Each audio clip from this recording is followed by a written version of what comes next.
Hello everyone. Hi, this is Alok Ojha. Welcome to StudyIQ IAS English.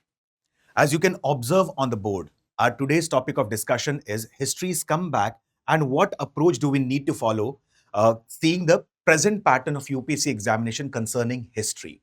So today in this short video, we are going to throw light on these important aspects and what approach or what strategy do we need to adopt specifically for the subject history. Usually, if you observe past 6 to 7 years question paper of the prelims examination, like you will get come to know that there are approximately 10 to 12 questions from history. Okay. And out of 10 to 12 questions, you will get approximately 6 to 7 questions from modern Indian history, 1 to 2 questions from ancient Indian history, and 1 to 2 questions from medieval Indian history and art and culture. So this was a pattern that was followed by UPSC previously. But this year, you can observe divergence in the trend of UPSC. Now, what kind of a divergence did we observe in Prelims 2026? Like this year, there were 21 questions from history. So approximately 20%, that is 1/5 of the GS paper, won. Okay. It throwed light on the subject history. So it was a great comeback for history. Now, another important revealing fact from the perspective of history was, like if you observe the past year question paper, usually the weightage of modern Indian history is more in comparison to ancient and medieval Indian history. But here, there were a lot many questions related to ancient Indian history. Out of 21 questions, there were approximately 15 questions from ancient Indian history. Correct? And there were approximately 4 questions from modern Indian history, 1 question from art and culture, and that too precisely related to the current affairs part, and 1 question from the perspective of terminology that related to medieval Indian history. Now, after observing the pattern of the UPSC examination, after observing the trend of the prelims 2026, now what approach do we need to follow and which book we need to prefer? So let's throw light on that. So first of all, we'll understand about what approach do we need to follow for ancient Indian history. Okay. See, first of all, we need to focus on chronology and the timeline. Like many of the students are usually confused about like observing the past year trends. Can we skip certain topics of history? And which are the important topics that we actually need to focus upon without skipping them? So let me tell you, follow the proper chronology, follow the proper timeline. And there are certain important topics which you cannot afford to miss. Now, the first topic is prehistoric culture. And you can get questions from prehistoric culture as well. Indus Valley civilization, Vedic civilization, Mahajanpad, Mauryan Empire, Buddhism and Jainism. In fact, Buddhism and Jainism are two favorite topics of UPSC. And approximately every year, there's at least 1 question from Buddhism or Jainism. Okay, Buddhism and Jainism. Another important topic is the Gupta Empire and the Sangam age. Now, what about the other topics such as post-Maurya, such as Shungas, Kanvas, Satvahans, then Shakas, Kushans, and so on? You also need to go or overview this topic briefly. But in depth, you have to study these 9 to 10 topics. So, study them in a chronological order. Then, terminology-based questions. This year itself, in Prelims 2026, you have observed a question like, on one side, there were names of the rivers given, and on the other side, the Vedic names were given. For example, Satluj was referred as Sotudri. River Ravi was referred as Parushini. And the question was, which among the followings are correctly matched or which among the following are incorrectly matched? So terminology-based questions are asked in what we say, ancient Indian history as well as medieval Indian history as well. Like there could be a direct question in the form of, what is Tolka PM? And this was a question that was asked previously in ancient Indian history. Now, Tolka PM, it's a book on Tamil grammar. Like how Ashtadhyayi, it's a book on Sanskrit grammar written by Panini. Similarly, Tolka PM, it's a book on Tamil grammar. Okay. Then anything that is new, that is in the news, you also need to correlate that. For example, Kuda Volai system. Now, Kuda Volai system, it is nothing but an electoral process that was being followed during the time of the Cholas. Like the administration of Cholas was quite dynamic and vibrant. And specifically, the grassroots level of the administration of the Cholas was very dynamic. Correct? So in that case, what happens? In that case, the if you observe the administrative pattern, like at the grassroots level, there were different committees to manage the administration, and these committees were referred as Wariyam. And to become the member of these committee, you have to go through an election process, and that process was referred as Kuda Volai system. So there could be a probable question on terminologies as well. Then integrate your preparation with maps, geographical changes, and the trade routes. Another example I'll give you. If I speak from the perspective of map, like if you observe past 7 to 8, 10 years questions ago, okay, questions that were asked 10 years ago, like on one side, there has been the map that has been depicted, okay. On one side, there is a map. On the maps, you will find different points, 1, 2, 3, 4. Name the Mahajanpads. Name the capital of the Mahajanpad. Which among the following are the Neolithic sites? So you can expect map-based questions. So here you should not skip the map part. Secondly, the trade route. Like I'll give you one of the finest example that Fahin was a Chinese traveler who came during the time of Chandragupta II, who is also referred as Vikramaditya. Now the trade route of like specifically the route how Fahin came to India has also been asked in the examination. Apart from this, you also need to focus on the different trade routes. You also need to focus on the different ports. Like they can ask you a question, Pompuhar, it's a port of which dynasty? Urayur, it's a port of which dynasty? Thondi and Musiri, also referred as Muziris, is a port of which dynasty? So trade routes are also very important. Then this year's question, you can observe that apart from having the factual knowledge, apart from having the conceptual knowledge, you also need to go for analytical perspective. Correct? And you have to go to solve, like you have to solve approximately 7 to 8 years PYQ. In my personal opinion, I would suggest students, rather than going with the PYQs of UPSC alone, also go through the PYQs of CDS, Combined Defense Service, which is again being conducted by UPSC. Go through the PDF or the PYQs of CAPF Assistant Commandant, NDA, because all these examinations are being conducted by UPSC and the level of questions are very good. So go through the PYQs. Now, which book should we prefer? NCRT is must. Tamil Nadu State Board book is must. And you have to read an old NCRT by R.S. Sharma. And if anybody wants to prefer the reference book, they can prefer either V.D. Mahajan or Poonam Dalal Dahiya. And in my personal opinion, usually the students who prepare for the optional, they prefer the book V.D. Mahajan. But V.D. Mahajan has given the in-depth understanding of ancient Indian history. Now, let's move on with the medieval Indian history part. So, the point here is we have to focus on chronology and timeline. We have to focus on the important terminology.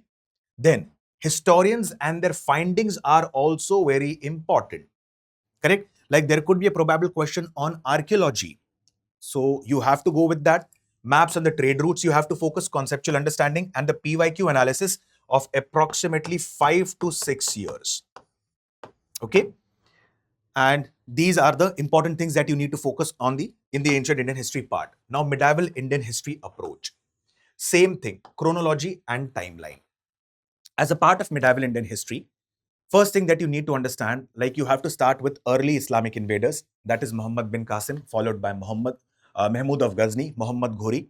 And then you have to study all the important dynasties of Delhi Sultanate.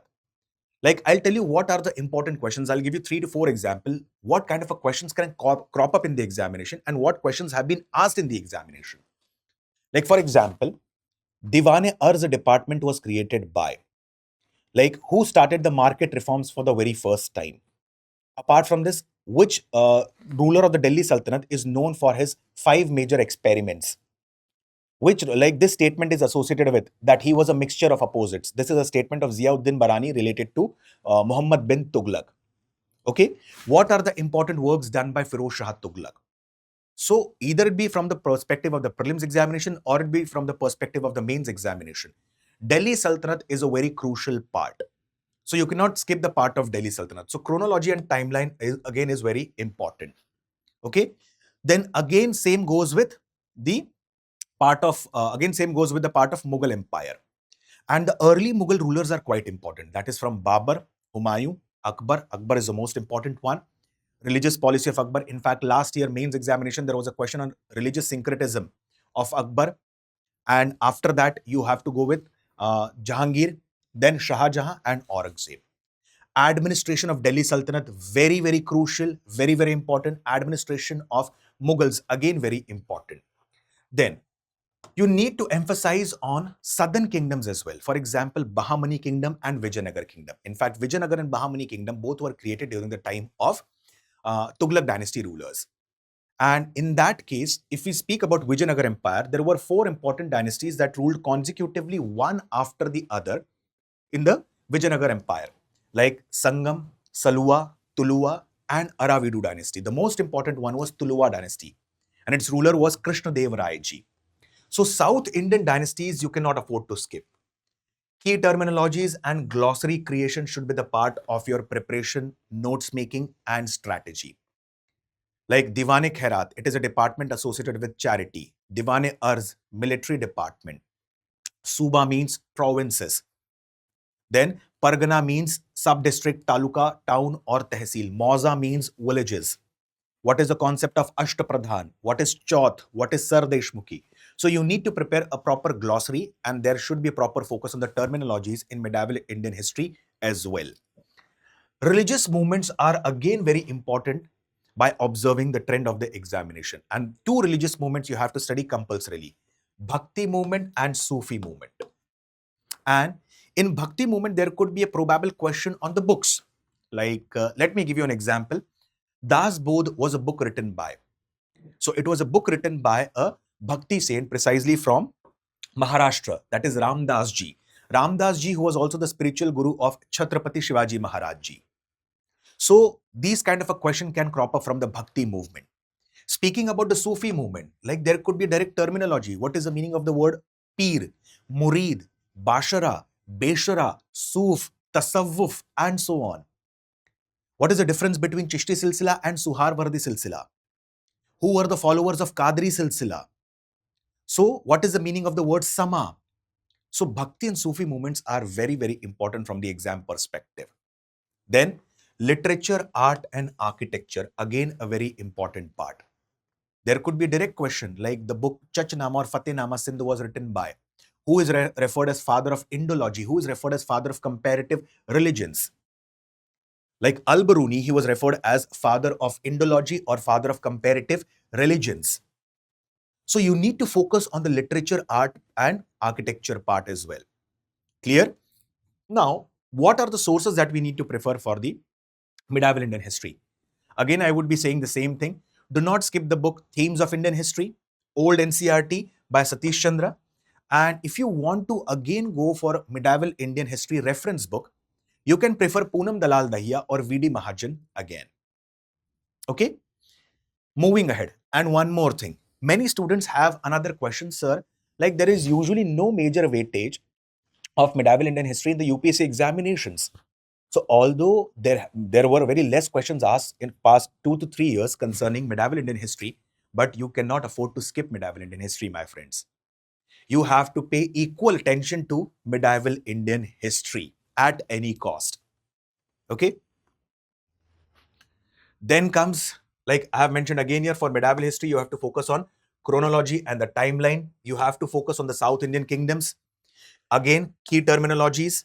Then Bhakti and Sufi movement, literature part, art and architecture part. So that should be the approach that you guys need to follow for medieval Indian history. And please do not worry about this. Like I'll upload this PDF on my Telegram channel, history_Alok Ojha. I repeat the name of the channel, history_Alok Ojha, and 100% that will help you out. Okay. Now let's talk about modern Indian history for the next 5 minutes. And what are the key areas that we need to focus upon? First of all, modern Indian history is very vast. And there are different aspects of modern Indian history ranging from advent of Europeans.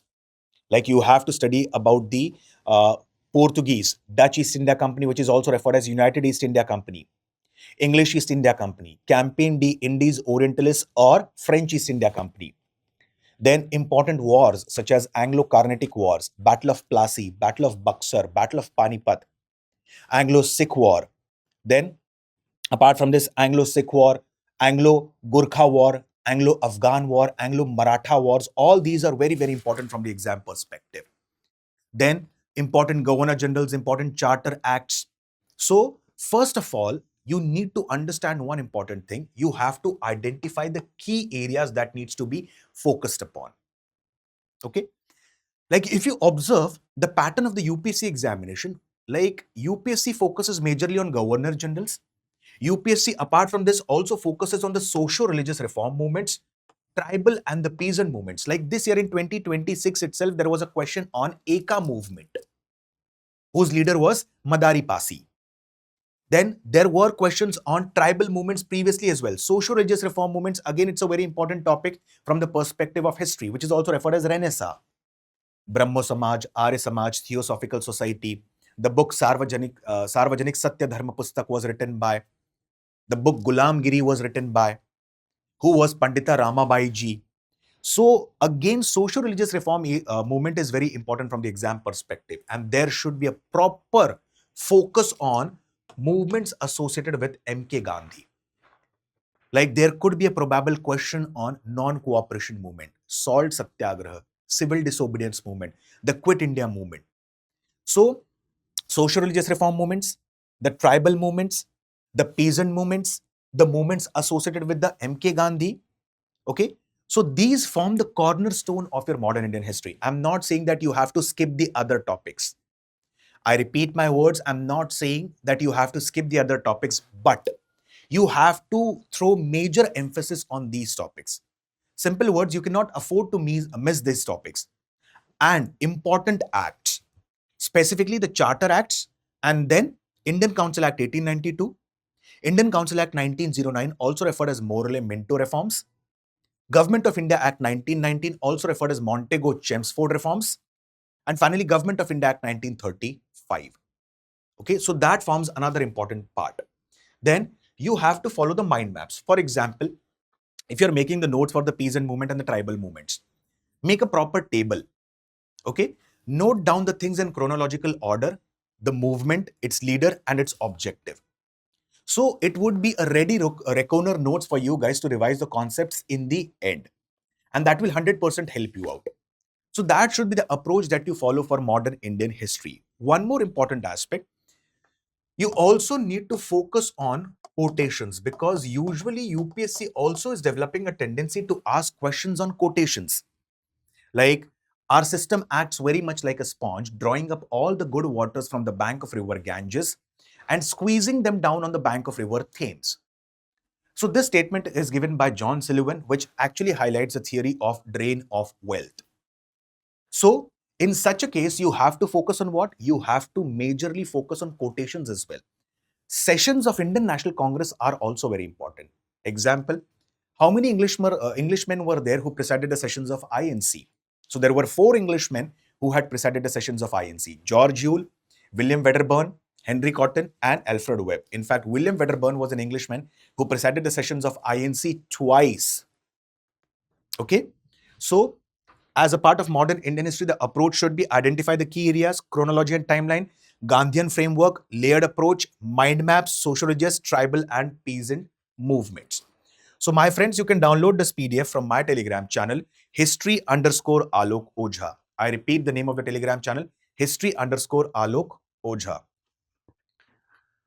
My friends, StudyIQ IAS has come up with GS Foundation batch, P2I batch for 2027 and 2028.